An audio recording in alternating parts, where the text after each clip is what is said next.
La guerra austro-ungarica contro l'Italia ha interessato buona parte della Conca ampezzana. Nel documentario si propongono varie sequenze dei nostri giovani soldati impegnati anche in azioni di rafforzamento e di difesa, garantendo la funzionalità, per quanto possibile, dei collegamenti ferroviari.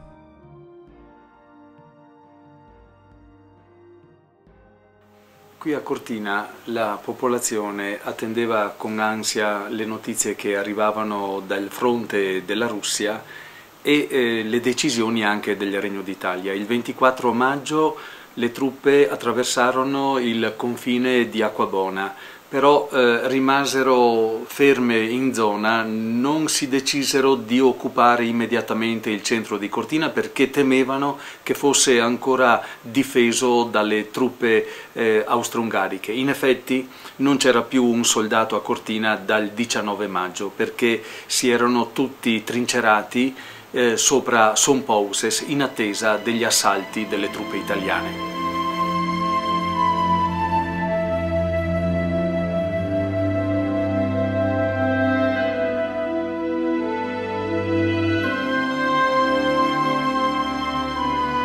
Il dramma degli ampezzani si acuì quando molti di loro furono comandati a combattere proprio sulla prima linea a pochi chilometri dalle proprie case.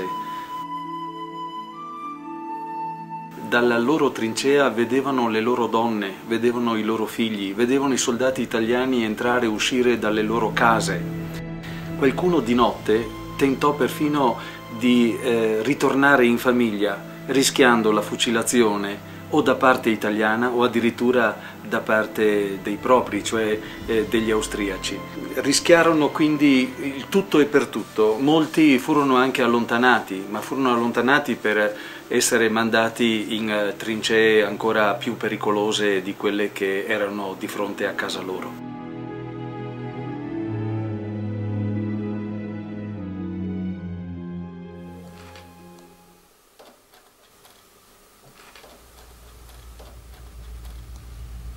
Durante la Prima Guerra Mondiale i trasporti venivano effettuati quasi tutti per ferrovia.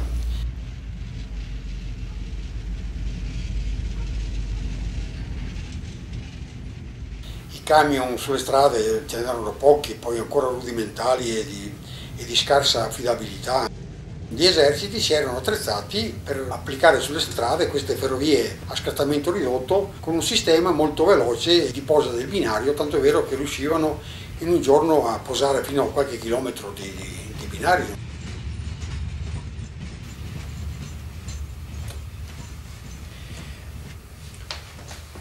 Treni di questo tipo arrivavano a Calalzo e portavano su, con queste tradotte militari, carrozze 100 porte di terza classe, portavano su i soldati destinati al fronte dolomitico.